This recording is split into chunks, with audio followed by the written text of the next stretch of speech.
Selamat pagi, perkenalkan nama saya Albert. Saya dari kelas 10 MIA. Pada kesempatan kali ini, saya akan menjelaskan hasil jawaban saya tentang pertanyaan dari topik praktek manajemen. Baiklah, akan langsung kita mulai saja pada soal nomor 1. Soal nomor 1. Jelaskan mengapa manusia menjadi unsur manajemen yang sangat penting dalam sebuah organisasi atau perusahaan. Jawabannya adalah, di antara sumber daya yang produktif, manusia dianggap paling penting. Hal ini karena keberhasilan atau kegagalan suatu organisasi tergantung pada manusia.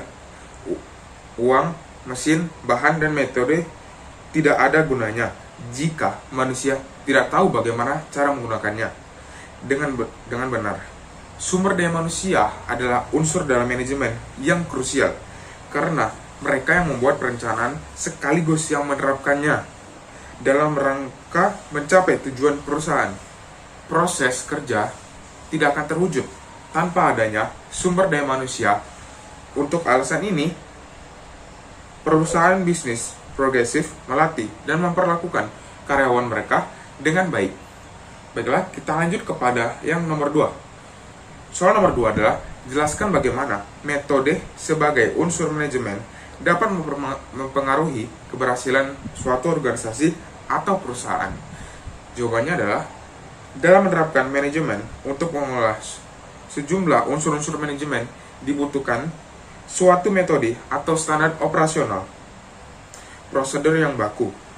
Sesuai divisi di dalam perusahaan memiliki fungsi pokok, tugas atau job desk tersendiri, dan masing-masing divisi tersebut saling berkaitan erat dalam menjalankan aktivitas perusahaan. Sebuah metode dapat dinyatakan sebagai penetapan cara pelaksanaan kerja dengan memberikan berbagai pertimbangan dari sasaran, fasilitas-fasilitas yang tersedia, dan penggunaan waktu, serta uang dan kegiatan usaha. Metode-metode tersebut ditetapkan sebagai standar operasional yang baku atau disebut juga dengan SOP, yang berperan untuk meningkatkan penggunaan semua sumber daya dan faktor-faktor produksi sehingga semua pekerja bisa berjalan secara efektif dan efisien. Hal inilah yang membuat metode menjadi salah satu hal yang penting dalam keberhasilan suatu organisasi atau perusahaan. Baiklah, kita lanjut kepada soal nomor 3. Soal nomor 3 adalah, jelaskan tugas dari masing-masing tingkat manajemen di perusahaan dan di sekolah serta di organisasi. Dan pilihlah satu organisasi yang ada di sekitar kalian sebagai contohnya. Tingkat manajemen pada suatu perusahaan dapat dibagi menjadi 3, yaitu yang pertama adalah manajemen puncak atau top level of management. Manajemen puncak atau top level of management adalah tingkat manajemen yang paling atas atau memiliki otoritas tertinggi pada sebuah organisasi perusahaan dan bertanggung jawab langsung dengan pemilik perusahaan. Umumnya, manajemen puncak hanya bekerja pada tatanan konseptual dan pemikiran, bukan pada hal-hal teknis. Manajemen puncak memiliki kewenangan yang paling besar di antara manajemen pada tingkatan lainnya. Manajemen puncak berhak untuk memilih, mengangkat, memberhentikan manajemen yang berada di bawah otoritasnya. Contoh tingkat manajemen puncak adalah CEO atau Chief Executive Officer, GM atau General Manager, atau yang sering pula disebut Presiden Direksi atau Presdir. 2. Manajemen tingkat menengah atau Middle Level of Management. Manajemen tingkat menengah berada pada tengah dari hierarki manajemen pada sebuah perusahaan. Manajemen ini dipilih oleh manajemen puncak, dan manajemen tingkat menengah bertanggung jawab atas pelaksanaan rencana yang sudah ditentukan oleh manajemen puncak. Berbeda dengan manajemen puncak, manajemen tengah cenderung bekerja mengandalkan kemampuan material dan hal teknis, kurang membutuhkan keterampilan yang sifatnya konseptual. Manajemen tingkat menengah membawahi dan mengarahkan kegiatan manajer di bawahnya. Manajemen pada tingkat ini bertanggung jawab kepada kegiatan yang dilakukan oleh tingkatan manajemen yang lebih rendah. dan bahkan terkadang terhadap beberapa karyawan operasionalnya. Contoh tingkatan manajemen tengah adalah yang pertama, kepala departemen atau HOD, contohnya manajer keuangan, manajer pembelian, manajer produksi. Yang kedua adalah manajer cabang, seperti kepala cabang unit. Yang ketiga adalah junior eksekutif, contohnya adalah asisten manajemen pembelian, asisten manajemen keuangan, asisten manajemen produksi. Lanjut ke yang nomor 3 adalah manajemen lini pertama atau first line management. Manajemen lini pertama atau low level management adalah tingkat manajemen yang paling rendah dalam sebuah perusahaan. Manajemen ini bertugas untuk memimpin dan mengawasi tenaga operasional. Karena salah satu tugasnya mengawasi karyawan, manajemen tingkat pertama bekerja menggunakan keterampilan teknikal dan kemampuan komunikasi. Kemampuan konseptual hampir tidak dibutuhkan oleh manajer ini. Manajemen lini pertama tidak membawahi manajemen yang lain. Contoh manajemen tingkat pertama adalah mandor atau pengawas atau sering disebut dengan supervisor. Mereka dipilih oleh manajemen tingkat menengah. Mereka juga bagian dari manajemen operasional yang terlibat secara langsung dalam proses produksi dan bertanggung jawab untuk menyelesaikan rencana dan tugas yang diberikan oleh manajemen yang lebih tinggi. Baik, kita lanjut. Tingkat manajemen pada suatu sekolah dapat dibagi menjadi 3, yaitu yang pertama adalah manajemen tingkat atas. Sistem manajemen ini disebut juga dengan istilah top level management atau manajemen puncak. Manajemen ini memiliki otoritas tertinggi dan hanya ditempati oleh sebagian kecil orang saja. Posisi ini bisa diisi oleh yayasan yang mendirikan dan membiayai sekolah tersebut apabila sekolah tersebut adalah sekolah swasta. Untuk sekolah negeri, manajemen puncak sudah pasti ditempati oleh pemerintah melalui Departemen Pendidikan yang memberikan konsep pendidikan sebagai standar operasional secara umum. Kita lanjut, yang nomor 2 adalah manajemen tingkat menengah, disebut juga dengan istilah middle level management.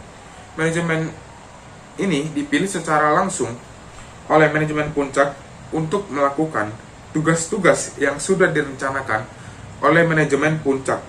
Posisi ini bisa ditempati oleh kepala sekolah, di mana kepala sekolah melakukan pengawasan atas para pekerja yang posisinya berada di bawahnya, serta memastikan bahwa proses yang di bawah bisa diaplikasikan dengan benar. Kita lanjut kepada yang nomor 3, yaitu manajemen tingkat bawah, disebut juga low level management. Manajemen ini berada pada tingkat paling bawah. Manajemen ini bertugas untuk mengawasi kinerja operasional. Posisi ini bisa diisi oleh para guru serta staf tata usaha. Mereka melakukan tugas pengaplikasian konsep pendidikan dan pengajaran kepada murid, di mana murid di sini diposisikan sebagai operasional. Nah, kita lanjut. Salah satu organisasi di sekitar saya adalah Unit Kerja Serikat Pekerja Transportasi Indonesia, yang dimana tingkat manajemennya dapat dibagi sebagai berikut. Yang pertama adalah manajemen tingkat atas. Sistem manajemen ini disebut juga dengan istilah top level management atau manajemen puncak. Manajemen ini memiliki otoritas tertinggi dan hanya ditempati oleh sebagian kecil orang saja. Posisi ini bisa diisi oleh para ketua dan pemimpin serikat pekerja, yang dimana mereka adalah kepala dari terbentuknya serikat kerja tersebut. Yang kedua adalah manajemen tingkat menengah, disebut juga dengan istilah middle level management. Manajemen ini dipilih secara langsung oleh manajemen puncak untuk melakukan tugas-tugas yang sudah direncanakan oleh manajemen puncak. Posisi ini ditempati oleh wakil-wakil serikat pekerja. Mereka akan bertugas dalam pengawasan untuk melaksanakan rencana dan ide yang sudah ditetapkan para pemimpin serikat kerja. Kita lanjut kepada yang ketiga adalah manajemen tingkat bawah. Nah, disebut juga dengan low level management. Manajemen ini berada pada tingkatan paling bawah. Manajemen ini bertugas untuk mengawasi kinerja operasional. Posisi ini bisa diisi oleh para aktivis dan para anggota pekerja yang nantinya mereka lah yang akan melaksanakan perintah yang sudah diberikan oleh para wakil-wakil serikat pekerja tersebut. Nah, kita lanjut kepada soal nomor 4. Soal nomor 4 adalah carilah artikel melalui berbagai sumber baik media elektronik maupun media cetak mengenai prinsip manajemen yang diterapkan dalam sebuah perusahaan. Jelaskan menurut kalian tentang prinsip manajemen tersebut. Nah, jawabannya adalah salah satu prinsip manajemen yang diterapkan dalam sebuah perusahaan yang menarik dan bagus menurut saya adalah PT Indofood Sukses Makmur. Prinsip pedoman konsisten Indofood adalah Consumer Innovation, Staff Excellence, dan Teamwork. Nah, yang pertama adalah konsumen atau customer. Prinsip ini dibagi lagi menjadi 3, yaitu yang pertama memberi nilai terbaik kepada konsumen. Yang kedua adalah memenuhi bahkan melebihi harapan konsumen. Yang ketiga adalah mempertaruhkan loyalitas konsumen. Nah, yang kedua adalah inovasi atau innovation. Inovasi atau innovation ini dibagi lagi menjadi 4, yaitu melihat ke depan untuk menghadapi masa yang akan datang. Yang kedua adalah memimpin dalam industri. Yang ketiga adalah berubah untuk menjadi lebih baik. Yang keempat adalah menciptakan gagasan baru dalam persaingan. Nah, yang ketiga adalah staff. Staff dibagi lagi menjadi 3, yaitu yang pertama dedikasi terhadap profesionalisme. Yang kedua adalah berikan apa yang dijanjikan. Yang ketiga adalah memiliki integritas pribadi yang tangguh. Nah, yang keempat adalah keunggulan atau excellence. Keunggulan atau excellence dibagi lagi menjadi 4, yaitu mencapai standar mutu dunia. Yang kedua adalah memberi pelayanan bebas cacat. Yang ketiga adalah meningkatkan citra baik perusahaan. Yang keempat adalah mengejar prestasi terbaik. Baik, kita lanjut ke yang kelima adalah kerjasama atau teamwork. Kerjasama atau teamwork ini dibagi lagi menjadi 3. Yang pertama adalah berupaya untuk mencapai tujuan yang baru. Yang kedua adalah bersikap sebagai pelaku tim yang baik. Yang ketiga adalah memperlancar proses fungsional silang. Nah, menurut saya prinsip manajemen dari PT Indofood Sukses Makmur ini sangatlah menarik dan bagus. Hal ini karena prinsip mereka yang pertama adalah customer, yang dimana hal ini menandakan bahwa PT Indofood Sukses Makmur sangatlah menjunjung tinggi kepuasan konsumen, yang dimana bila customer atau konsumen kita puas dengan pelayanan yang kita berikan, pastinya mereka akan datang kembali dan mau terus membeli produk tersebut. Selain itu pula, hal ini akan menarik konsumen yang baru untuk datang lagi. Hal ini dilanjutkan dengan prinsip kedua, yaitu innovation, yang dimana dengan adanya inovasi yang menarik dan terus ada, akan meningkatkan pencapaian baru dan menciptakan gagasan baru agar bisa bersaing dalam pasar. Pada prinsip yang kedua, PT Indofood Sukses Makmur juga mengedepankan kepuasan pegawainya. Hal ini pastinya akan membuat para karyawan bisa terus ikut semangat dan mau berinovasi lebih jauh dalam perusahaan tersebut. Nah, prinsip yang keempat mengedepankan adanya keunggulan tertentu, yang dimana hal ini akan meningkatkan semangat untuk mencapai standar mutu dunia. Yang terakhir adalah teamwork, yang dimana PT Indofood Sukses Makmur mengedepankan adanya kerjasama di antara semua aspek dalam perusahaan tersebut. Hal ini pastinya akan menjunjung kemajuan dalam perusahaan tersebut. Nah, kita lanjut kepada soal yang kelima, yaitu jika kalian menjadi seorang pemimpin, gaya kepemimpinan seperti apa yang akan kalian terapkan dalam memimpin organisasi atau perusahaan? Jelaskan dan mengapa kalian menerapkan gaya tersebut. Jika saya menjadi seorang pemimpin, gaya kepemimpinan yang akan saya terapkan dalam memimpin organisasi atau perusahaan adalah gaya kepemimpinan delegatif atau laissez-faire, yang dimana gaya kepemimpinan ini hampir mirip dengan gaya kepemimpinan demokratis, di mana seorang atasan memberi kepercayaan pada tim yang ia pimpin sembari bekerja sama. Pemimpin tipe ini bisa sekaligus mengawasi jalannya sistem agar tidak kebablasan.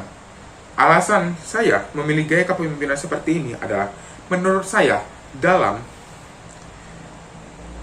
meniti sebuah usaha atau karir menuju perusahaan yang lebih besar lagi nantinya, pastinya seorang pemimpin harus bisa bekerja sama dengan memberi kepercayaan atau trust kepada para karyawannya. Hal ini karena bila kita sebagai pemimpin bisa memberi kepercayaan atau trust kepada karyawan kita, maka karyawan kita nantinya bisa merasakan keperasaan dihargai, dan dengan ini pastinya usaha yang sedang berjalan akan maksimal dan bisa berjalan dengan lancar. Namun, satu hal yang perlu ditekankan pada hal tersebut adalah tentunya tidak boleh diberikannya kepercayaan yang berlebihan, karena dapat menimbulkan hal-hal yang tidak diinginkan, seperti misalnya dikhianati karyawan dan rahasia sebuah usaha bisa bocor kepada sebuah perusahaan lainnya. Hal ini pastinya bisa berakibat sangat fatal bagi sebuah perusahaan yang sedang dirintis dari awal.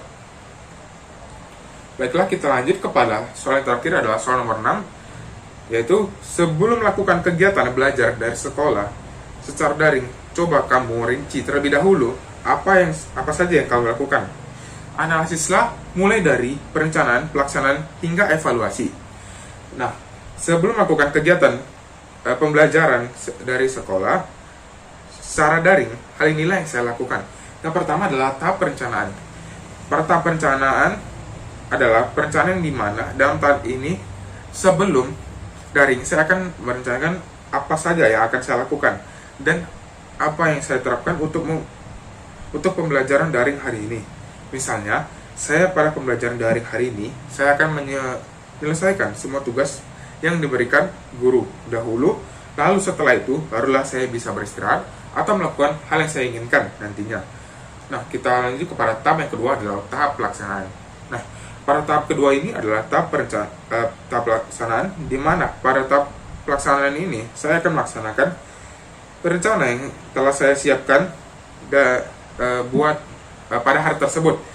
Misalnya, rencana saya tadinya adalah menyelesaikan semua pekerjaan dan tugas yang diberikan oleh guru saya terlebih dahulu. Barulah saya bisa beristirahat atau melakukan hal yang saya inginkan.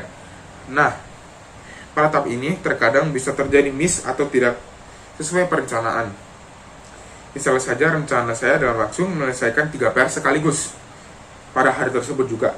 Namun, ada sesuatu yang mendesak, seperti misalnya ada tugas lain dari orang tua atau kelelahan karena tugas. Maka, pada tahap pelaksanaan bisa sedikit berubah. Namun, tujuan sebelumnya pasti akan selalu diutamakan terlebih dahulu, karena sudah saya rencanakan sebelumnya.